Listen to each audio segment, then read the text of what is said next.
The following program contains the opinions of the host, guests, and call-in participants. These do not necessarily represent the views of this show's distributors or sponsors. This program may contain obscene, profane, or otherwise objectionable language. Viewer discretion is advised.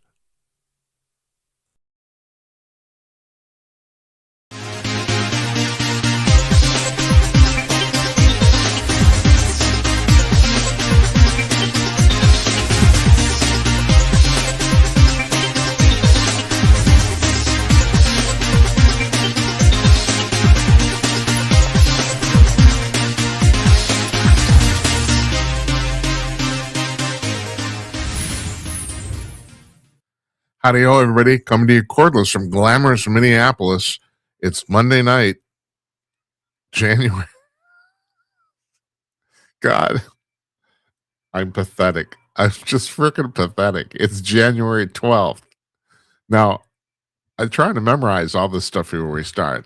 It's Monday night, January 12th, 2026. I'm Jim Peters, and welcome to another edition of Jim Peters at Night. This I remember. It's show number 309. Mark your scorecards at home.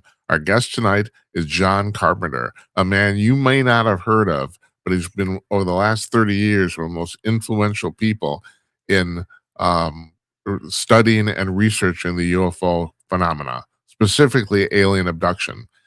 If you don't buy any of this stuff, you should watch this. Now, we taped this yesterday afternoon. I usually don't like to tape things. We try to tape things a few hours before we air them, but it was the only day he could do it. So we taped it yesterday. So, yeah. So he's coming on in a few minutes. And we're taking the rest of this week off. I've had this long planned. I'm taking care of some personal business, but also there's another thing, too. I got a little announcement here. Starting next week, the show's going to be shorter. We've been clocking in at about 90 minutes for quite a while now, basically the entire run. We've had some 2-hour shows. We've had some 1 hour and 75-minute shows, but more or less, it's really funny how this works. We don't have to, we're not on broadcast. We don't have to hit a post time or anything like that. And I always wonder about this because I remember watching Dan Bongino, and his podcast came out to an hour, almost to the minute. And I'm looking at the timings. I'm thinking, well, no, it can't be TV because sometimes he's under a minute, sometimes he's over a minute, And I'm thinking, but it's just that. And it's really weird how this works out. There's a rhythm to doing this, and you just kind of get into it. And the vast majority of our shows are almost exactly 90 minutes long. And usually there's a short introduction like this. And there's an interview that lasts about 45 or 50 minutes. And then I do what's called the Gymcast, where I pontificate for about half an hour on stuff in the news, and then we close it up. About 90 minutes long. I've decided, after doing a little research and also studying some of our own numbers, that first of all, it appears from the fourth quarter podcast rankings came out, and the top 5 shows were all under 20 minutes long. Secondly, we've been posting shorts to YouTube and TikTok now for 2, 3, 4 months, and our shows, I'll be honest, only a few hundred people watch them. The shorts get watched by thousands. There's many, many more people who are watching the shorts that never watch our show. And I'm thinking, well, that's kind of weird. Well, it's not weird because I've had this theory for a long time that the 3-hour podcast interview like that Joe Rogan does is a fad. That he gets away with it because he was first. I mean, Joe Rogan and Adam Carolla were, for all practical purposes, the first people in this medium. That's not really true, but they were the first people of any prominence. And it also bears repeating that both of them did shows for about 10 years before seeing a penny of money. Because they're until about 2018, 2019, there was no money in podcasting. So, I mean, now they're both wealthy. Now it's a legitimate medium, but Rogan can get away with it. I think that this whole thing jumped the shark about 3-4 weeks ago when Sean Ryan had an interview with Hunter Biden that lasted 5.5 hours. He had a 5.5 hour podcast. Nobody's going to watch that. And if you are watching it, it's because you're unemployed. And that's the thing. Even the people watch Joe Rogan. I mean, let's face it. There's a lot of bros, living in the family basement. I mean, they are. I hate to say that, but it's true. My cousin watched Rogan's interview with President Trump. That was 3 hours long. He said it took him 6 sittings to get through it because he's got a life. He's got a job. He's got a wife and kids. It's like you can't expect this. And also the other thing is, I'm really good at the interviewing part. I mean, everybody seems to think that. I think that. The other part, I'm professional. I'm okay. You know, so I've decided to break out.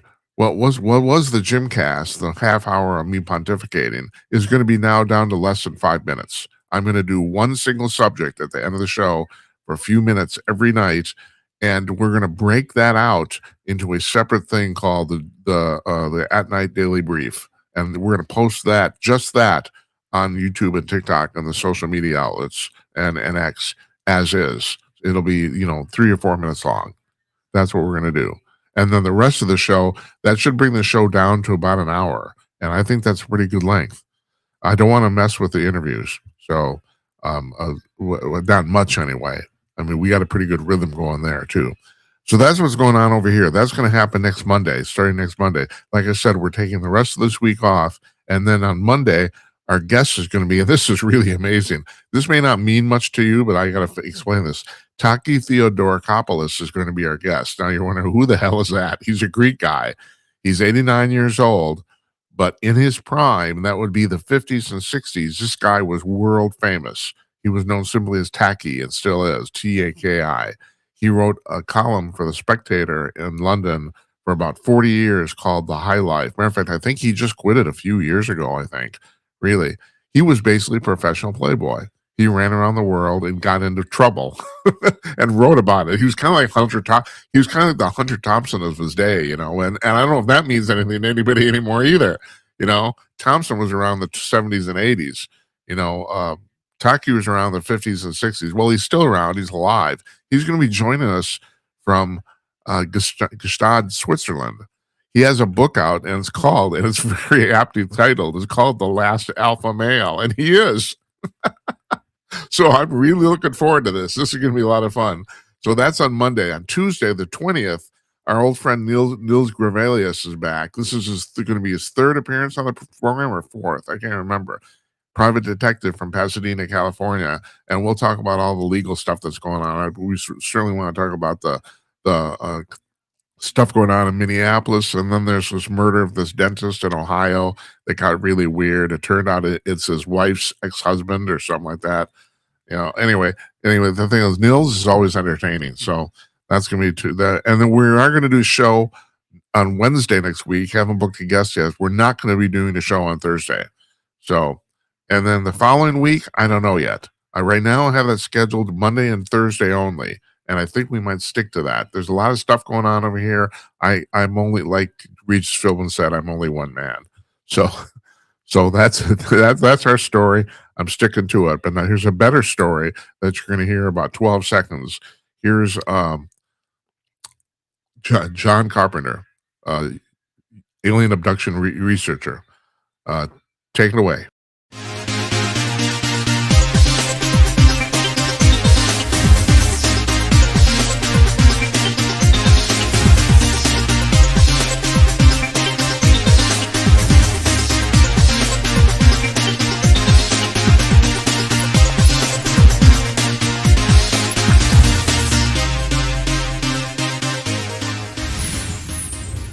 Joining us from his home in Springfield, Missouri, psychiatric therapist and alien abduction researcher John Carpenter. You have a long list of credits, John. Before you even speak at all, first of all, I got to ask you: is a psychiatric therapist and a psychologist and a psychiatrist the same thing? No. Psychiatrist is a medical doctor who does prescriptions. Psychiatric therapist is actually, in my case, a clinical master's level social worker who's trained in, I spent over 30 years in psychiatric field. So that makes me a psychiatric therapist. Yeah. But you're not a doctor then, an MD? No. Okay. All right. And so now this, this show's for general, basically viewership. So I don't expect the people who tune into the show to know much about the alien abduction UFO experience. But with Bud Hopkins, David Jacobs, and John Mack, you apparently were involved in that Roper poll from 1991, right? Yep, and I You knew want all these guys very well. you want to explain and no, please do not take offense to this, but you're like the least known of those four guys. You're like the four horsemen, but you're like the guy that kind of no one ever kind of talks about. But you were still part of you were the four horsemen. You were. So Absolutely. do you want to tell people what that poll was about? The Roper poll was a way of asking people, first of all, if they believed in abductions and what their experiences were. And it was a way of then taking that information and training mental health professionals on how to deal with this to make it. We did Roper poll professional training sessions in Chicago, Atlanta, New York, LA, uh, you know, about 5 different major locations with easily up to 200 therapists in attendance from those areas. And this was back in the mid 90s.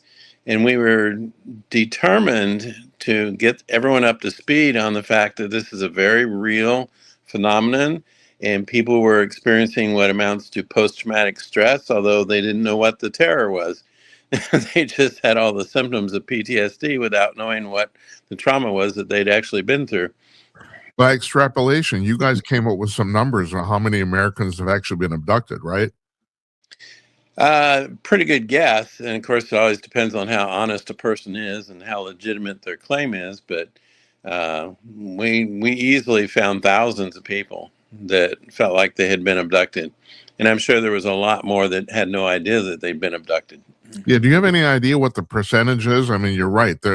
It seems, well, first of all, it seems like the aliens involved in this do make an attempt to wipe everybody's memory, but that attempt doesn't always work. Do you have any idea how many people have maybe been abducted and have no idea they have?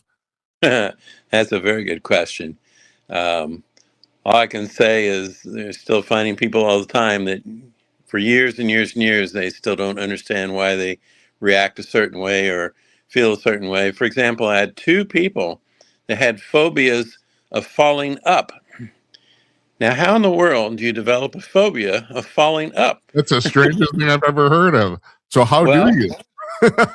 well, under hypnosis, they realized when they had that experience that something was blue light was lifting them off the ground, and there was terror at the feeling of their feet leaving the ground. And so I had 2 different people that had that phobia, and it's just a great example of there's no other way you could probably develop that phobia other than being lifted off the ground in a mysterious way. Yeah.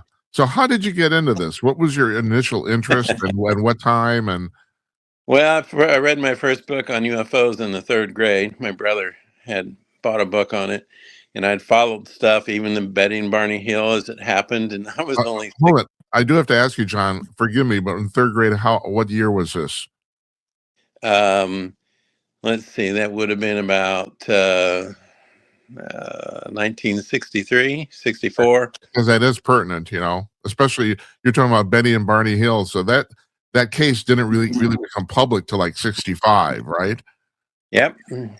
I Yeah. still have the original Life magazine article Yeah. of Betty and Barney Hill, but also Travis Walton and all those as it happened. I read about them, and my high school term paper was on UFOs, and the teacher was so impressed she kept it as a landmark paper for others to learn from in terms of doing research. I have to tell you, I have to stop you, John. I also wrote as a senior in high school a paper on UFOs, and my teacher told me I was crazy. I got the opposite reaction. Well, I think I converted my teacher. She didn't know anything about it. By the time she's done reading my paper, she Yeah. was sold. Well, I'm a bad writer, I guess. So, that's my problem. And then I actually, in college, guess who came to speak at our college? J. Allen Hynek. And I got to Oh, meet darn. him, shake his hand, get his little autograph. a short little guy. Yeah. But I had no idea at that time I'd end up be doing what I'm doing. So, make a long story short, in the 80s, when the books Missing Time, Intruders, Communion all came out in the mid to late 80s, I got really interested because now I had been trained in the early 80s to do hypnosis as part of my profession at the Menninger Clinic in Kansas. And, uh, and so I was trained in hypnosis. I had background in psychology and psychiatric disorders. And here were these people that everyone was saying were crazy, but were having UFO experiences. So in the back of, I think it was Bud Hopkins' book, in the back of the book, it listed three organizations: Center for UFO Studies in Illinois, MUFON, and Bud Hopkins. And so I thought, oh, I should contact them and see if I could be of help because I'm interested and I have these skills. Nah, I waited a year. Huh. Yeah. And then a year later, I did write them all. And it's interesting. Within 2 days, Walt Andrus of MUFON, the international director, calls me and signs me up right then and there as a state section director, which is for 4 counties around the Springfield area, and a research specialist in what I do. Well, And stopping you for a second, I bet that you were kind of highly coveted because you were actually trained in hypnosis. The big oh, complaint about absolutely. the big complaint about Bud Hopkins is that he used hypnosis regularly, but he was never formally trained to do it. I mean, people have always complained about that. You know? Right. So here you were. So I figured they just saw gold, right? Well, I think so because they Yeah. didn't waste any time signing me up. But I had those titles and I had no clue what to do because I didn't have a group. I didn't have anyone to talk to in the area.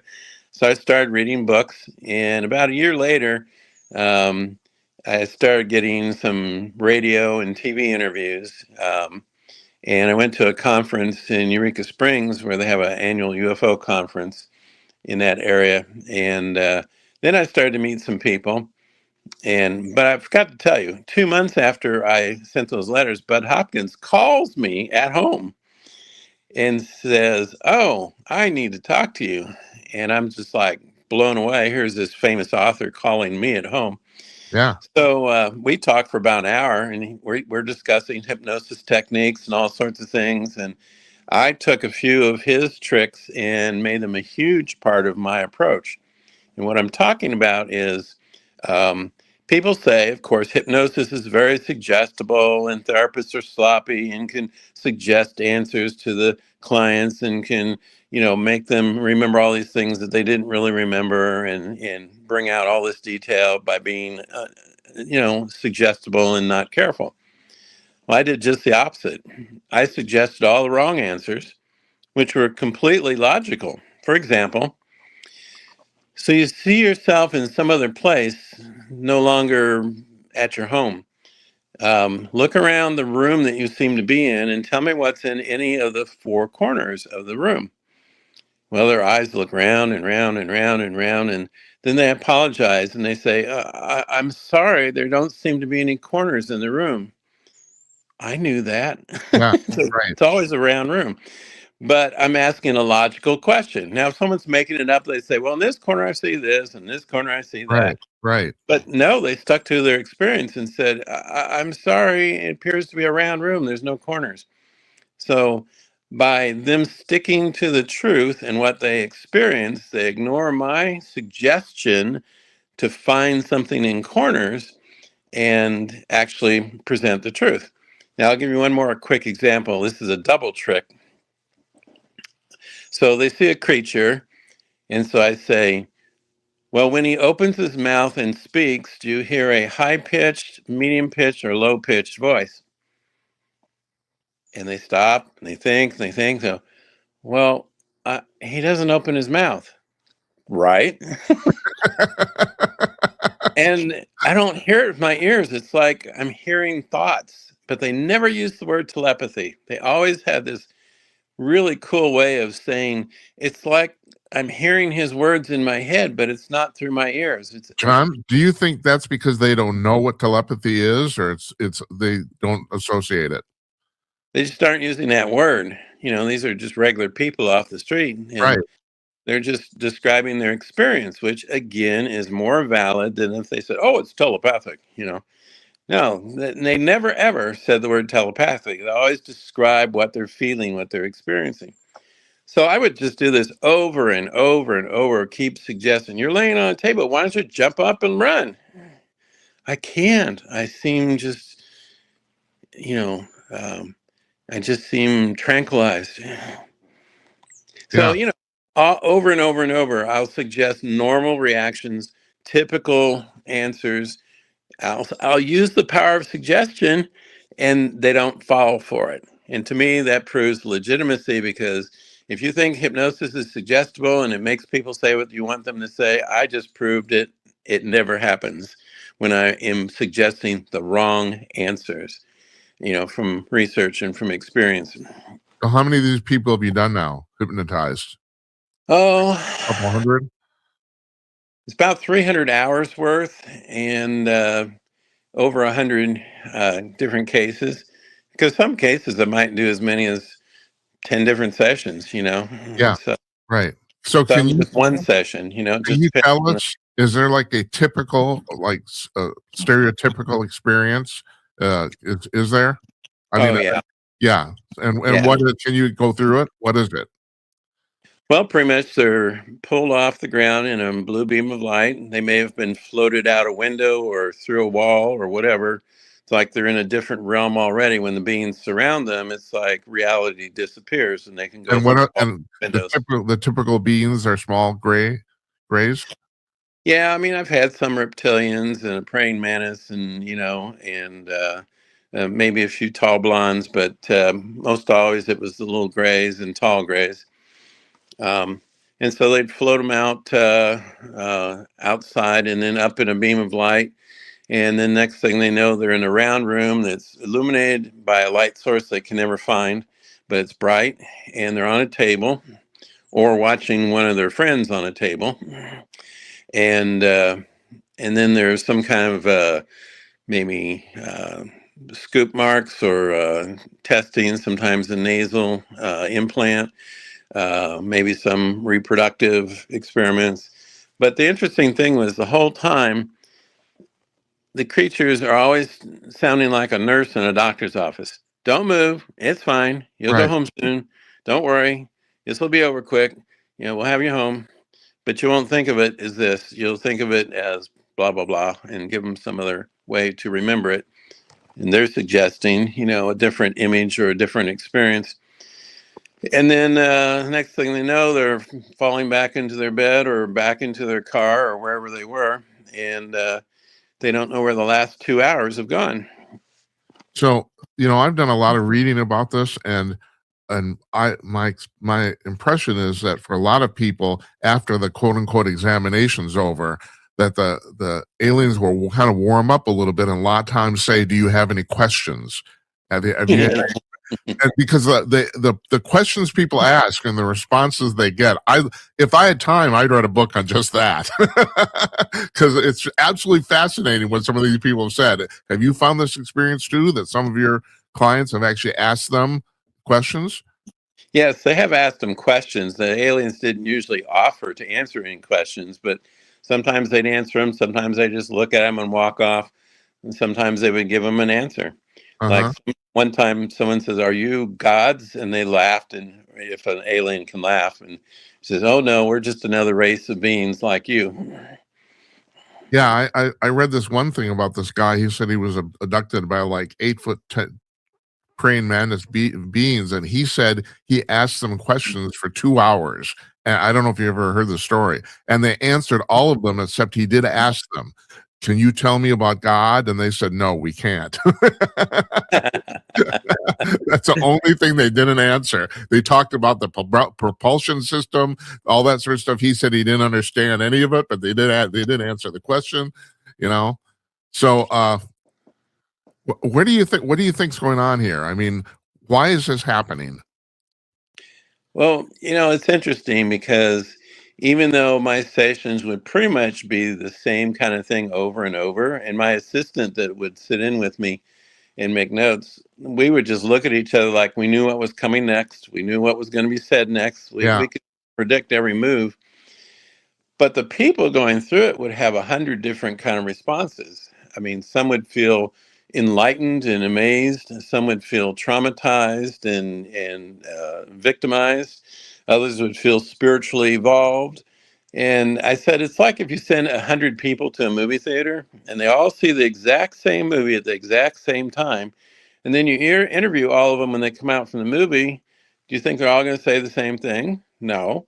Some will say, I hated it. It was boring. Someone else will say, I loved it. It was my favorite movie. Someone else will say, I fell asleep. It was not interesting. So the human response and reaction can experience the same exact thing and yet come away with all these different reactions and responses, which then makes people think, oh, it's really evil. Oh, they're really going to take over the planet. Oh, they're just scientists doing experiments. And, so from my perspective, they were doing longitudinal studies on certain DNA strands, because I have at least several cases that are 4 generations. Now, and David Jacobs used to joke about, we talked about how do they pick certain people? How do they do this? And the best answer we ever got was what David Jacobs said. He says, there's one, get him. But I'm sure that's true. I'm sure the vast majority of it's just random, right? Well, you think if we go into the woods and we're going to tag a bear for study, what do you think that bear sees? A helicopter landing and these beings get out of it, and then he feels a sting and he goes numb. Next thing he knows, these beings are examining him and then tagging him with this little GPS tracker. And then they go off and he stumbles to his feet and sees the craft fly off. And he's mad because we didn't explain what we were doing or why we were doing it. And he goes in the woods and tells the other bears what's going on. And they're all going, you're crazy. But you're right. But I do want to point out, I do want to point out that you're talking about that movie theater analogy, that if you're going to use that analogy, which is highly precise, I think, the movie's real. In other words, they're all seeing the same movie. And this is the reason I wanted to have people like you on, is I want people to understand this is actually happening. You can, like you said, you can talk about the reasons, you can talk about all sorts of, crap like that, why, benevolent, whatever, but it is happening. That's the thing that people have to understand. This is a real phenomena. Absolutely. Absolutely. I have no doubt. So, but personally, do you have, all right, so let me rephrase this. What's on the benevolent, malevolent scale? Where do you put this? Well, all the researchers and I, Bud and Dave and John Mack and Linda Howe and, George Knapp, so many of us have discussed this. And, I think that they're studying us and they're trying to, maybe through hybrids, they're trying to bring back what they've lost. In other words, they have over-evolved. Picture if we sat in front of a computer staring at it, as we pretty much do now, for the next 1,000 years, our heads are probably going to get big, our eyes will get bigger, our bodies will atrophy because we're not using them. And we probably don't have a need for sex and those parts will atrophy over years because we're doing everything in the lab or, that way.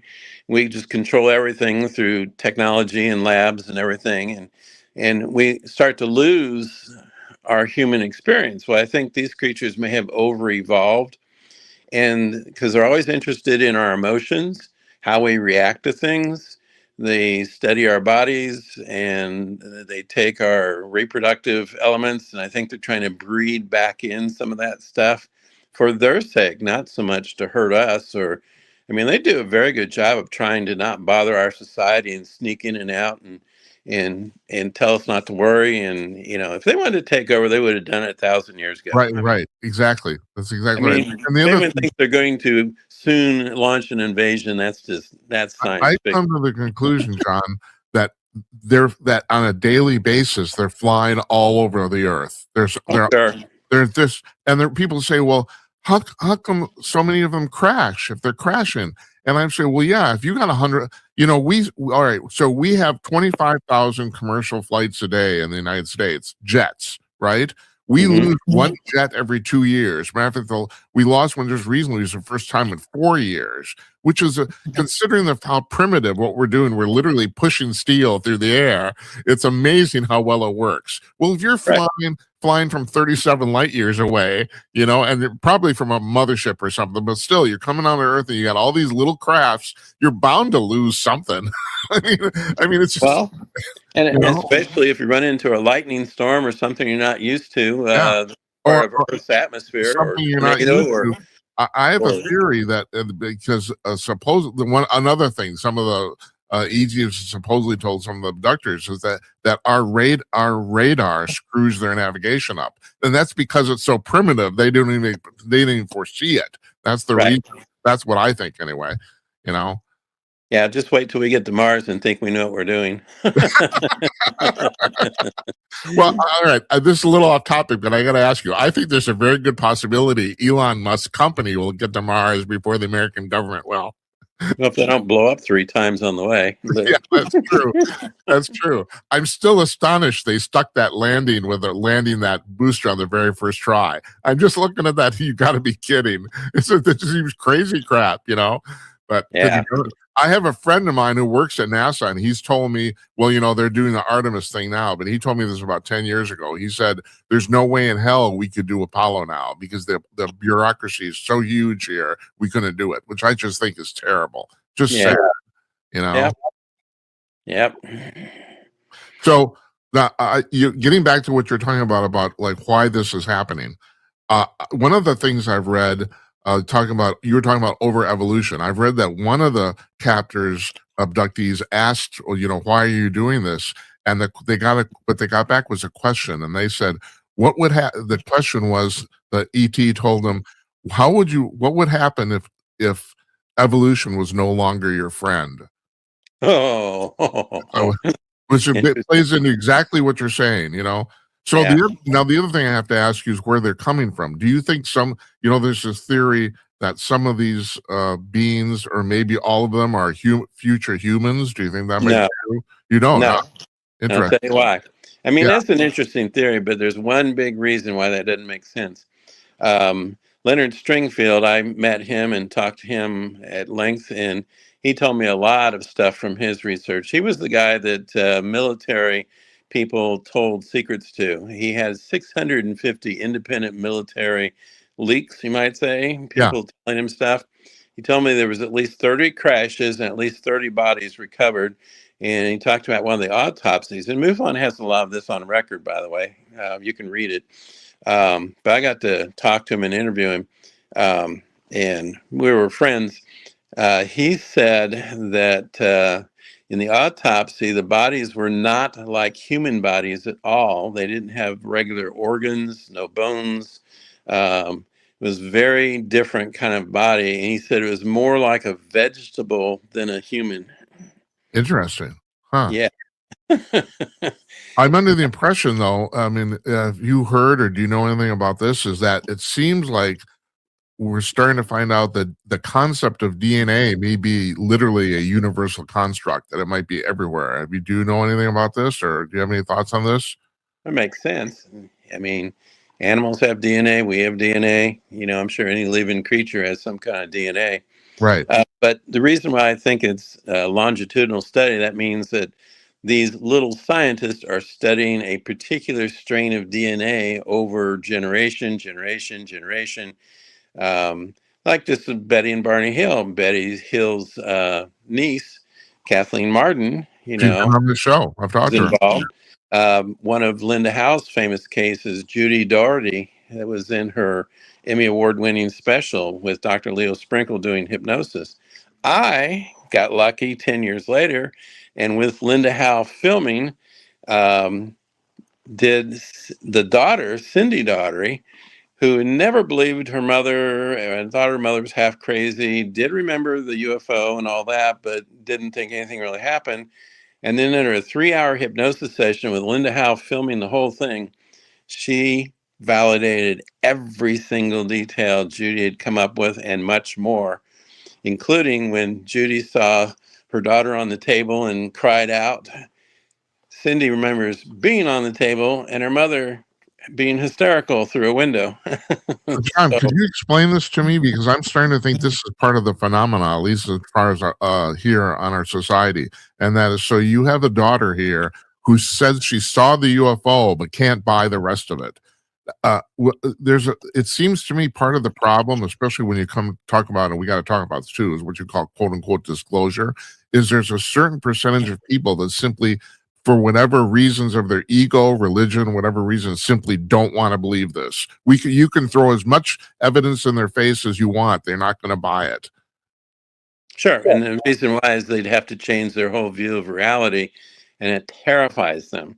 Yeah. I mean, people cling to a secure little world. They don't want things changing it. They don't want to have to think about different things. Like when I studied religious miracles, and some people were very interested, then they go, "Oh no, I can't believe in that because then I'll have to think that God's real, and I can't do that." And it's like, okay.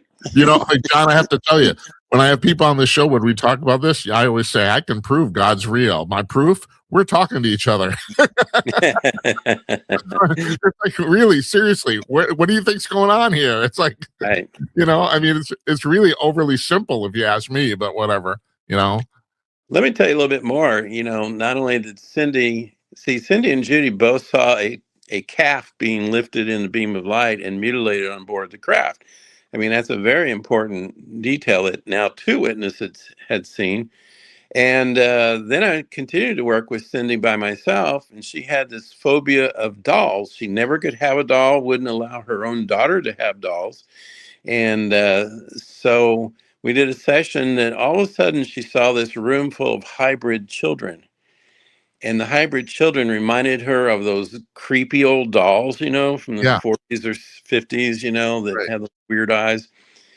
And because those dolls reminded her of what she'd seen on the craft with hybrid children, it set up a fear, and that's why she couldn't let herself or her daughter have any dolls. Well, guess what? Then her daughter started having experiences too. So there we have three generations: Judy, Cindy, and then Cindy's daughter. So right in front of me, again, a generational thing. And I call it a longitudinal study because that's when scientists do study something in the same genetic line over a period of generations. I don't know exactly why the aliens do that, but it makes sense because if they're good little scientists, they probably will follow something like that over generations. Do you think we're being tagged, or do you think they have some sort of technology where they can literally read our DNA just from a scan or something like that, and they know someone's related to someone, or do you have any idea or any? I'm sure they know how to do all that. So now, and this is getting into the woods, but people watch the show know I'm getting in the woods anyway. The basic standing theory is that the little gray aliens and their tall gray overlords are from Zeta Reticuli, which is about 37 light years from Earth. So also that they're about 2 million years ahead of us. Is that basically what you've been able to put together, or do you care, or do you I speculate here because it's a talk show. Well, I can't say 2 million years. I'd say they're definitely way ahead of us. And I think Zeta Reticula is one neighborhood, but I think there's a lot of neighborhoods. Yeah, I think we just got lucky to put a name to one of them, but I think there are so many places that these creatures can come from. And, it's sometimes more varieties than you can keep track of. Yeah, I've got to backtrack a little bit here too. You're talking about David Jacobs.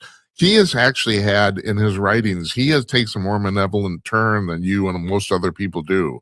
I mean, are you familiar with that, or Oh yeah, yeah. That's just David. I mean, seriously, he always had that malevolent, evil, but that was his take on it. We didn't find anything different in the data to make us conclude that. I always tried to stay very neutral and just see what the evidence showed me. And like I said, it was more like the movie theater thing where I could see the same thing happening over and over, but the people's reactions would be all over the place. So, okay, you've been involved in psychiatry for a zillion years. Why do people think differently? I mean, Why do they think we're friendly? it's a stupid question, but the thing is, seriously, why are some people afraid of this and some people not? Well, again, the fear comes from not understanding, not knowing. That's what creates the most fear. We don't understand what's going on. Some people don't really worry about that. They just feel lucky that they were picked. They feel special. They feel, wow, I was part of an experiment. Wow, they chose me, you know? So that gets back to each person's personality, their background, their beliefs, you know, and that's why the movie theater has 100 different reactions coming out, because people are so different in their backgrounds and experiences and personalities and preferences and fears and phobias and all of that. So people are too different. You know, you don't find two people alike very often, and they might be similar in their likes or dislikes, but you find people all over the board. And so you give them one thing like this, they go through, and some will call it evil, and some will call it awesome, and others will be curious and get into research. Others will want to put it away and forget about it. Do you think if the president stands up at podium and says the extraterrestrials are here, do you think people will start jumping out of buildings if it happens like in the next 3 or 4 years? Well, these days they probably say it's about damn time you told us.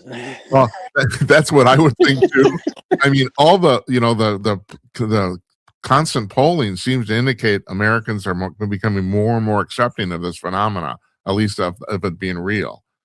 Well, they have much better specials on cable TV now, much better specials. I mean, George Knapp's got a series, and there's been a lot of very nicely done UFO documentaries with good evidence and witnesses and researchers. And, you know, we didn't see any of that when I was doing the research. In fact, X-Files wasn't even on yet when I was doing my research.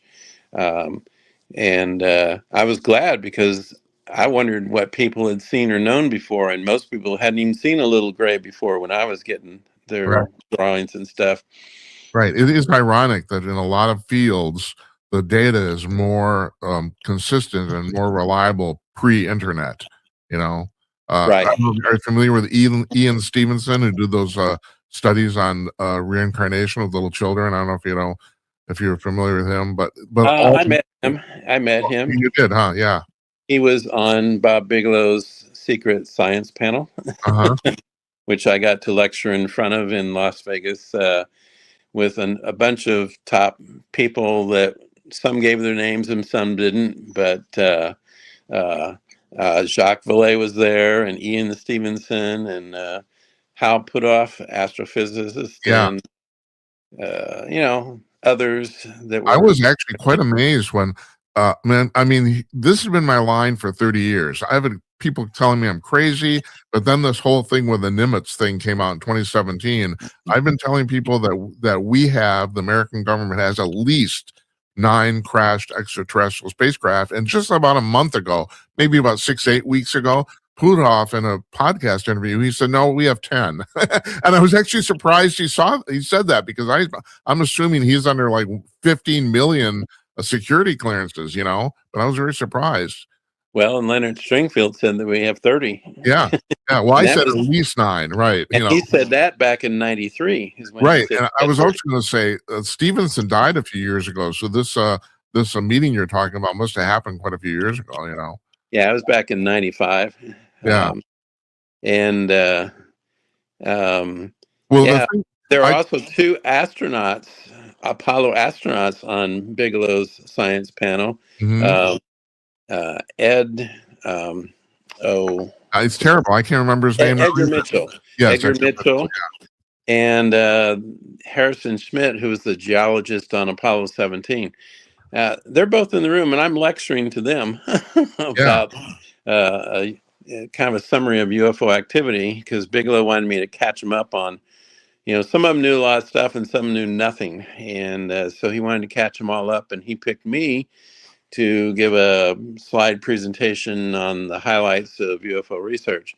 So there I am, giving Ian Stevenson and Jacques Vallée and 2 Apollo astronauts and others, my little lecture on UFOs, Well, like which I said, you're the unacknowledged fourth horseman. So it's like that's the way I'm I, putting it. I wasn't out to be famous or anything. I just kind of was because I was in the middle of it. I rode the wave, so to Yeah, speak. yeah.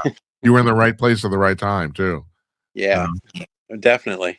So, back to Stevenson though, the reason his data is so relatively prized is because it was completely pre-internet. So there's no way anybody could Google any of that information. And just to get the public, the viewer up to speed here, what Evanston did, he ended up. People were calling him because I don't know how he ended up kind of getting on this train of all these little kids who said they were someone else.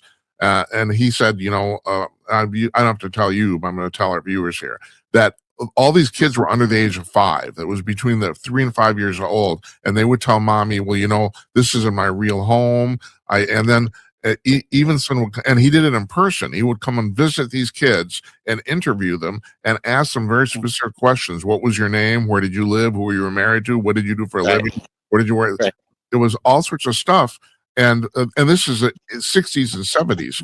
And so these kids answered these questions, and he said in 70% of the instances, the information was actually real. But because the internet didn't exist, there's no way the kids could have gotten the information, or their parents for that matter. Which is the irony is that because of the lack of technology, this information is actually more credible than it would have been otherwise. That's interesting.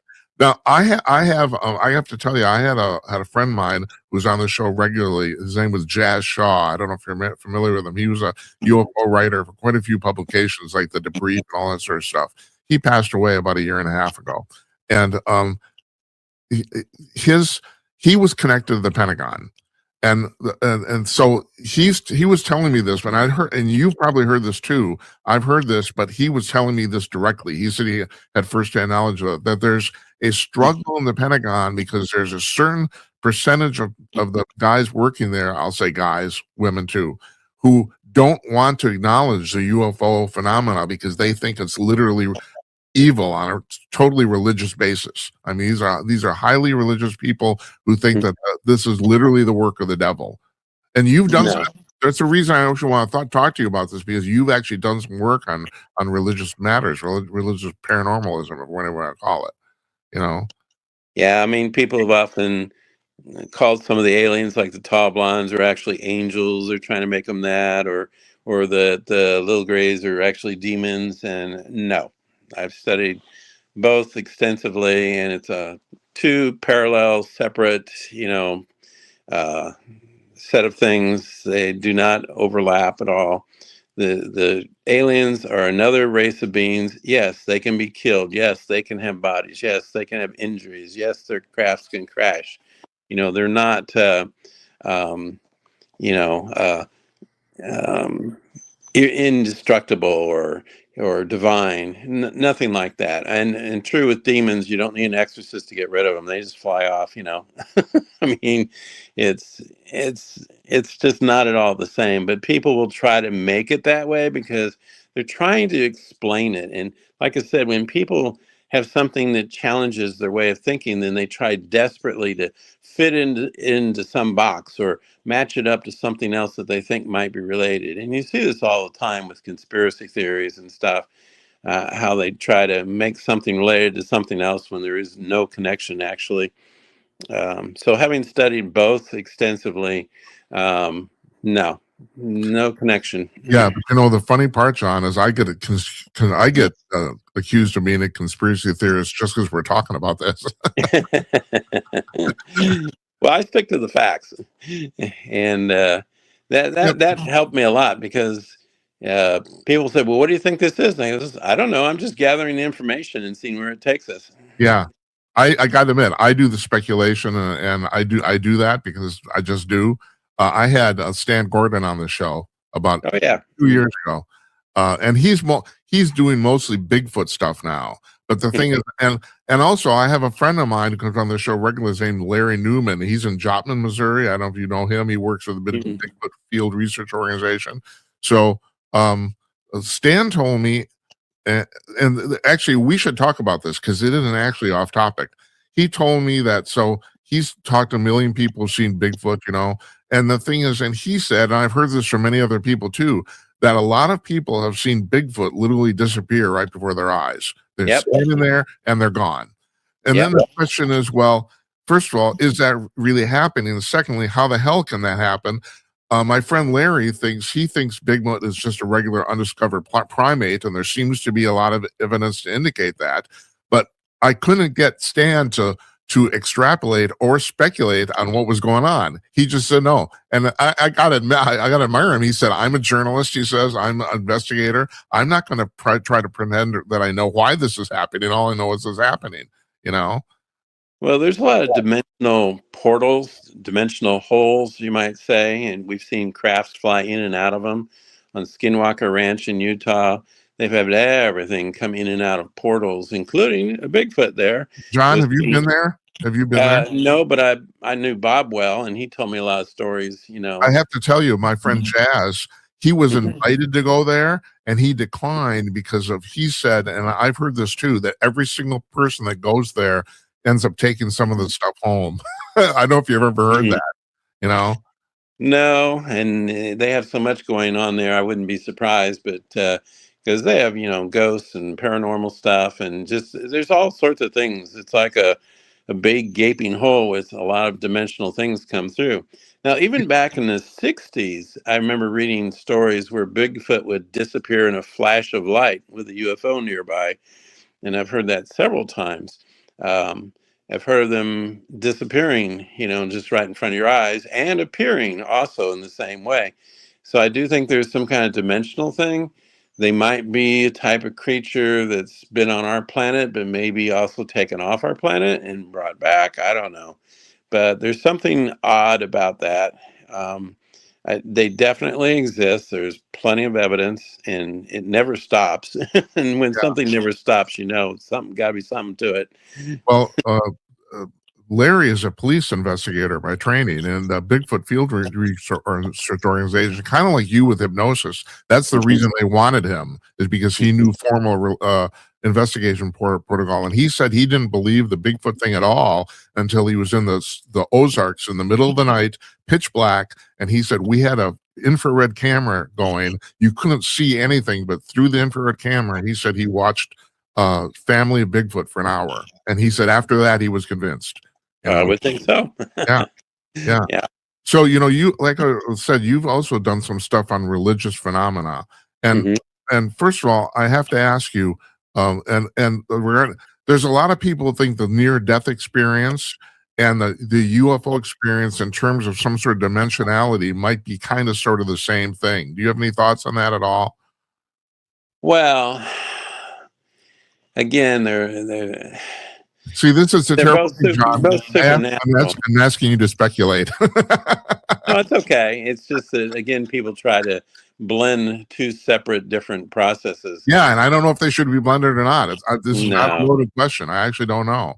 because when you're with a UFO, you're still in this reality. You're just in their reality, on their ship and their existence, but you haven't left the Earth really. No, but that's not really my question. My question is, okay, they may be in our reality, but can they leave? And when we die, do we go to another reality? I mean, that's really what I'm wondering. Oh, absolutely, Is there a separate absolutely. dimensional like universe where all this other stuff is happening and they come here from there and then we go there? You know what I mean? That's what I'm No, talking no, no, no. We're about. not going where they are. That's still in this earthly reality, even though it's their form of Earth. I mean, bodies are different. Everything's different.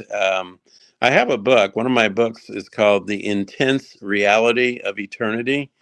And what I did is I consulted over 50 resources, and one resource might have hundreds of cases. So I did an extensive study of all the research and science and everything on near-death experiences, and plus I interviewed a number of people over my years who wouldn't want to tell anybody else because they thought they were crazy, but they'd tell me. So I'd hear the best stories, of course, and everything matched up. And so I thought, well, I can't do a book and just tell 200 stories. I mean, that would be tedious. So what I did is I went through and pulled out what people observed.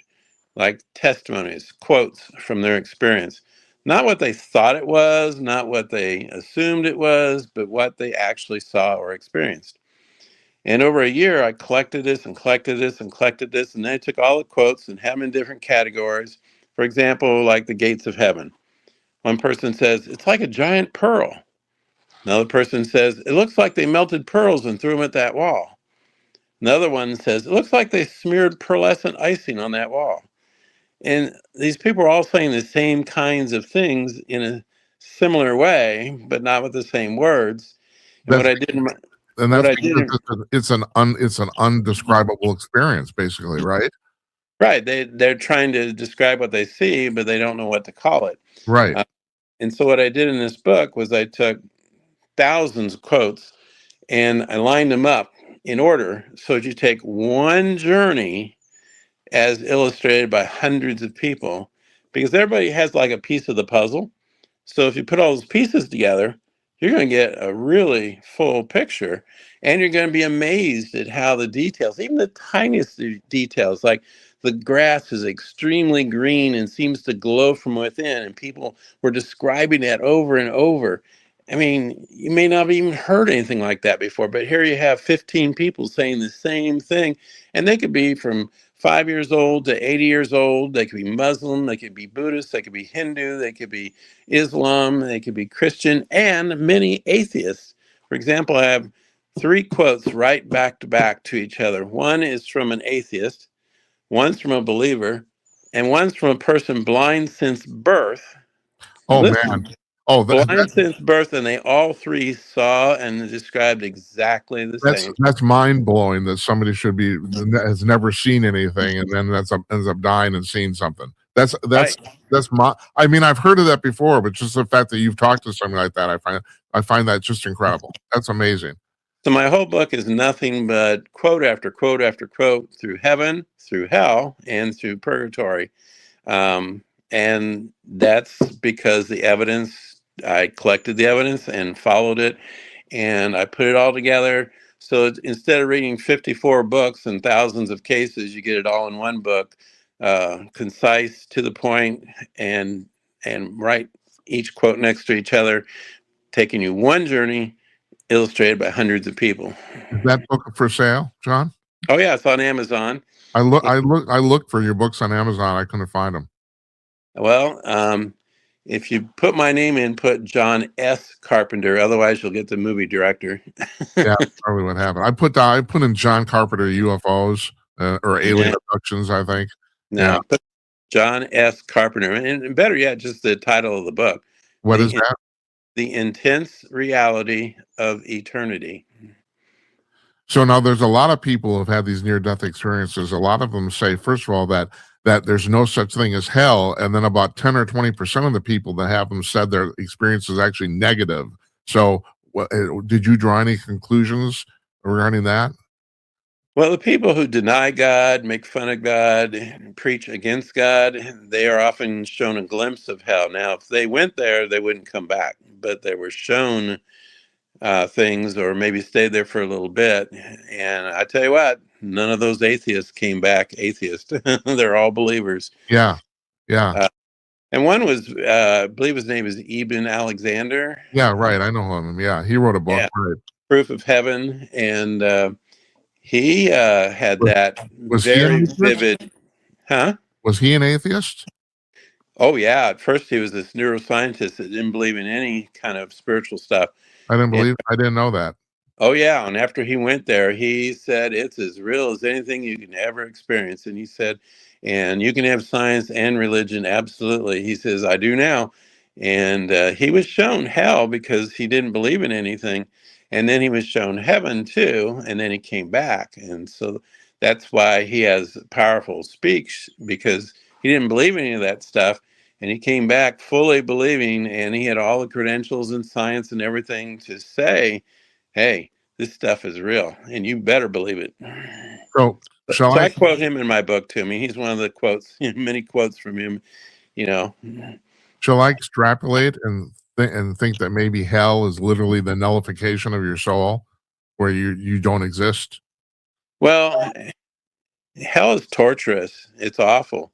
But think of it like this: if you're a person who is like a thief or a rapist or something, and you hide in the darkness of night, and you don't want anyone to shine a light on you, you're almost like a cockroach that runs from the light into the shadows. um, Hell's going to look pretty good to you because it's dark down there and you can hide well, and you don't want to be in the glorious light of heaven where everybody can see your sins and everything, so some people are actually more comfortable being down there. But it's not a pretty sight, and it's not a party, and it's not anything nice. But it's for people who reject God and who deny God. Now, if people aren't sure or whatever, that's one thing. But if you go out and preach against God, or you even see God and you like spit at him, I mean, that's not going to get you anywhere. No, I probably not. I Okay. had this in my book. I had this Jewish woman, and she goes, "I don't believe in Jesus, but he's standing right over there, so I'm going to start. I'm going to start believing." All right. So let's before we go here, let's actually transfer here to the religious aspects of this. So I'm sure you're probably familiar with this thing about this story. It's highly apocryphal about President Eisenhower meeting with the gray aliens in 1954. So Yes. there's another part of that story, which is basically supposedly the end of that meeting. And there's a lot of people in the military who are devoutly religious and devout Christians, and they had no trouble meeting with the aliens. They had no trouble with that at all. But apparently they had real problems with two things that aliens said. One was at the end they said, "Well, there's a race of extraterrestrials that look identical to humans," and that completely freaked the military people out because they realized, well, they could be walking, they could be in the restaurant and we never know it. But the other thing is, supposedly the gray aliens told them, they said, "You know that thing about your Savior Jesus Christ rising from the dead? We did that." Are you familiar with this at all? Oh, I heard that last one, but I didn't have it. There was not much credibility in that.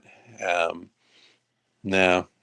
Well, okay, so I got to transfer this. You got another website, and you wrote an article which I find actually fascinating about the Shroud of Turin. And Mm-hmm. this thing, and you also brought up the fact that I think is very important about the one test done on the shroud, the carbon dating was completely screwed up. As a matter of fact, do you think there's any chance they actually deliberately did that test to come up with bad evidence? Do you think No, you don't? Okay, I think it was just sloppy. Mhm. copy. Okay, all right. Yeah. But They're supposed to take 3 samples from 3 different parts of it, and they took it all from one area because they're probably lazy, and that happened to be a repaired section. It right, was not the right, original cloth. So right, right. they've tested since then, and it has tested out, correctly. I didn't know that. I didn't know they tested since. I didn't know Yeah. that. But I know Yeah. you brought up one thing about this thing that's intensely fascinating about the fact that basically it's not only can no one figure out how the image got on there, but there's no dyes or anything like that sort of stuff. It's like they can't figure that out. But basically, for lack of a better term, there's a holographic image embedded in the shroud. That's That's that. a good And way to put it. Mm. yeah. Yeah. Okay. And like you said, this was 600, this was at, 2000 years ago. How in God's name, first of all, how did they do that? And secondly, the only reason you do that is for somebody to find it like a million years later, like us. Isn't that true? Well, I don't know if anyone did it on purpose. I think when Jesus passed through the cloth, his energy left like a image, an imprint, so to speak. They said it's more like a radioactive or nuclear energy passing through something and leaving Yeah. a burn print. And you also brought up the fact that it's like he didn't like get up and fold the cloth over. He literally No. passed right through it. His Yeah, body he flew right through it. right, which also embedded the image and also goes along with what the apostles said about the fact that they found the cloth just laying there. It was not like Right. somebody got up.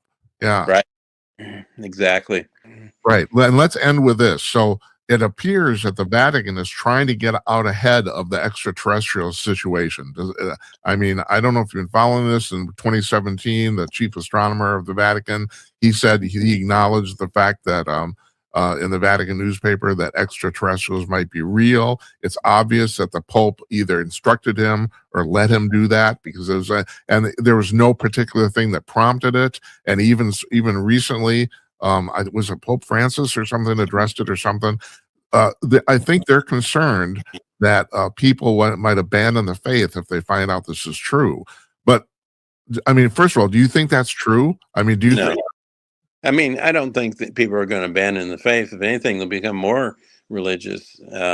Just like when 9/11 happened, more people were in church than ever before. I mean, when something big happens, people tend to fill the churches, not run away from them.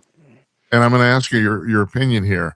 So, does Jesus end up saving the sins of just humans, or everyone in the universe? Well, you'd have to ask him. Yeah, that's a good answer, John. Yeah, Maybe I should. Unless I had evidence, I won't have a comment because I don't have any evidence for that. But I wouldn't be surprised. Maybe he appears as somebody different to another civilization. Well, that's what I'm going to say. I mean, does every species have their own Jesus? You know, They might. I don't think there's anything. What's the word I'm looking for? Hypocritical about that. But some people might. I don't know. Well, maybe we're just special. And Don, let's leave it at that, okay? It's been fantastic talking to you. I really appreciate this a lot. I really do. I hope you come back. If you have anything announced, you got a little, you sent me a list of your books, but unfortunately, for whatever reason, I couldn't read it, so that's why I went looking for them. So, if you got a new book out or anything, please let me know, and we'll have you on. I'd love to talk to you again. Okay. Well, I have 5 books I wrote in 9 years. So yeah. Why don't you send me the list again, and I will put them up on our blog. Okay. All right. I'll do that. Thanks for talking to us, sir. I really appreciate it. You're welcome. Bye-bye.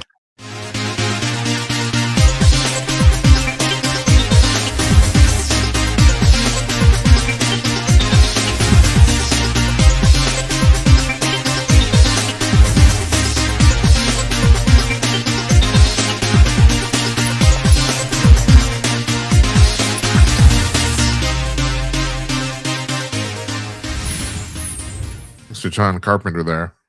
My God, that was fascinating. It's like we went overtime. I love talking to the guy. Loved hearing. He's like been on the inside and on the ground on this thing for like 35 years, as he said, and he's talked to everybody and knows everyone. So, and I can't stress this enough. You might think this is all bullshit, but this stuff is happening. Okay, there's too much proof. There's too many witnesses. There's too many people. I had a friend of mine who said, well, all these people are lying. Like he said, hundreds of thousands of people, they're all lying. No. And I also really appreciated the fact he shared with us his little trick of getting people to basically confirm their lack of confirmation bias, where he would actually inject into the hypnotism sessions stuff he knew wasn't true, and they would discount it and correct him. It's really crazy. All these stories are pretty much the same. That's the problem. But at any rate, enough about me. You don't need to know that. Now, I explained at the intro here that starting next week, this part of the program, which used to last about a half an hour, is only going to be about 5 minutes. I'm going to talk about one single thing every night at the end of the show. And tonight, this is actually a very good segue, and a very good segue into that. And that is Eric von Däniken, the guy who wrote Chariots of the Gods. God, I can't talk. In 1968, he passed away this weekend at the age of 90. Now, he basically promoted what's now called the ancient astronaut theory of archaeology, where there's the thought that's in some instances maybe extraterrestrials helped out primitive man with certain projects, building stuff, and all that sort of stuff. And he wasn't the first person to come up with this theory by any means. He's not the first. There are many books written about this before he did. But his book captured the public imagination. I think it's partly because he was such a good writer. And also he was not like a lot of people. He was able to relate and express to the average person a concept that they weren't familiar with. That's one of the things, like when talking to John Carpenter here and other people, when we have these, for lack of a better term, paranormal guests on, there's always the assumption that people know what we're talking about, and I know a lot of you don't. I know that. I try to keep that in mind when we do these interviews. I often stop and say we have to explain this to the viewer or whatever, but I know even I am, subject to this. So, but Von Daniken really did seem to capture the public's imagination. He went on, he wrote that book in 1968. In 1974, 6 years later, I did a book report on it as a senior in high school, and I got a C, I think it was. The teacher said I was nuts. I just want to point out that guy, that teacher, he ended up going to jail for having sex with a student, so that's fine. Yeah, good for him. I hated his guts. He was just a jackass, and he was still to this day. I mean, how long has it been? 50 years? He's still a jackass. So, yeah, but that was my introduction to this. I was interested in this topic before I read that book, but it was still kind of really enlightening to me. And let's be honest, a lot of Von Daniken's theories were actually kind of wacky. They were, there's a lot of it. I don't believe the extraterrestrials, aliens helped build the pyramids. I don't believe that. There's a lot of stuff, but there seems to be probably a kernel of truth of what he's talking about, especially when it comes to the American Indians, who have always said, I mean, the Hopi Indians have always said that people from the stars visited them, and they're very intent on that, on getting that across. They're very what's the word I'm looking for? Anyway, you know what I'm talking about. So anyway, Von Daniken passed, and he's in some ways he's responsible for the modern UFO movement. And like I said, not everything he said made a lot of sense. A lot of it was sensationalistic, and he probably said a lot of it to sell books. He sold 63 million books during his lifetime. And yeah, Chariots of the Gods made him a very wealthy man. Before that, he was a hotel manager in Switzerland, and he was actually not even a trained archaeologist. He was basically a hobbyist. So his book captured the imagination like all the others before it about the same subject didn't. And I think that's because he was not an academic, and he wrote for the average person, which I'm trying to do that here. I don't know if I'm succeeding. So about all sorts of stuff too. I mean, I don't assume that, I mean, no offense, I'm not trying to say you're stupid, but I don't assume that you know a lot, because there's too much to know. There just is. Even keeping up with the news is mind-boggling. It's like a full-time job, and it is for me. I mean, I spend hours a day reading the news, just to do this. So anyway, so yeah, like I said, starting next week, this is gonna be about 5 minutes long here at the end, and we're gonna break these out into separate separate videos on YouTube and TikTok into shorts, so that, because I said this in the introduction. Well, we've come to the conclusion. We post these shows. The average show we've been doing up now is about 90 minutes long. And maybe a few hundred people watch it, but we post 4-minute shorts on TikTok. Thousands of people watch them. It's unbelievable. And also, as I mentioned previously, I'm going to repeat myself, but I'm going to. The trend seems to be in shorter podcasts. The top 5 podcasts last in December were all under 20 minutes. And Joe Rogan aside, I think that was a passing fad because he was first. That's what I think. So anyway, so yeah, this show's going to end up being about an hour long. We're going to cut about a half an hour out of it.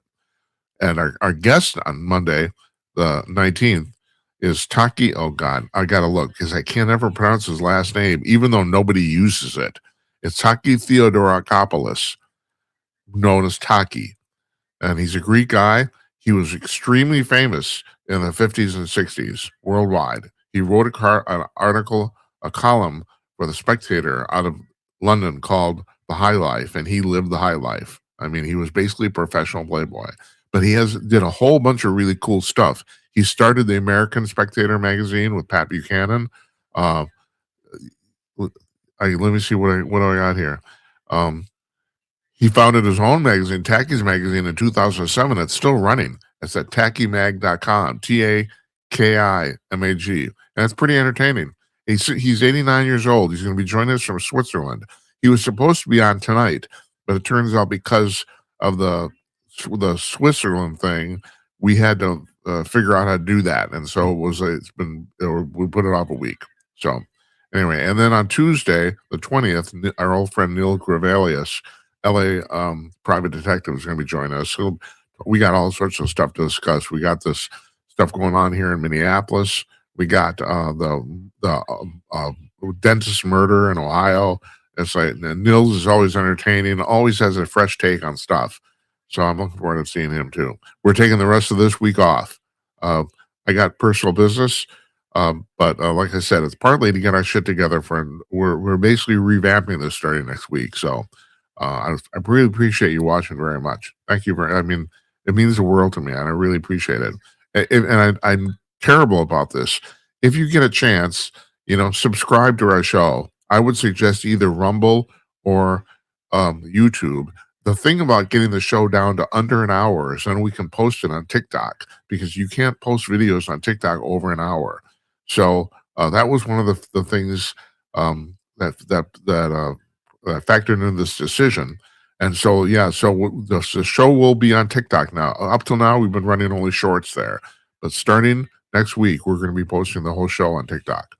So, thank you. Really appreciate it very much. Good night, Uncle Donnie, wherever you are. Good night to you, wherever you may be. You guys have a nice week. I'll see you next Monday, the 19th, with Taki, which should be just incredible. Take care. Bye-bye.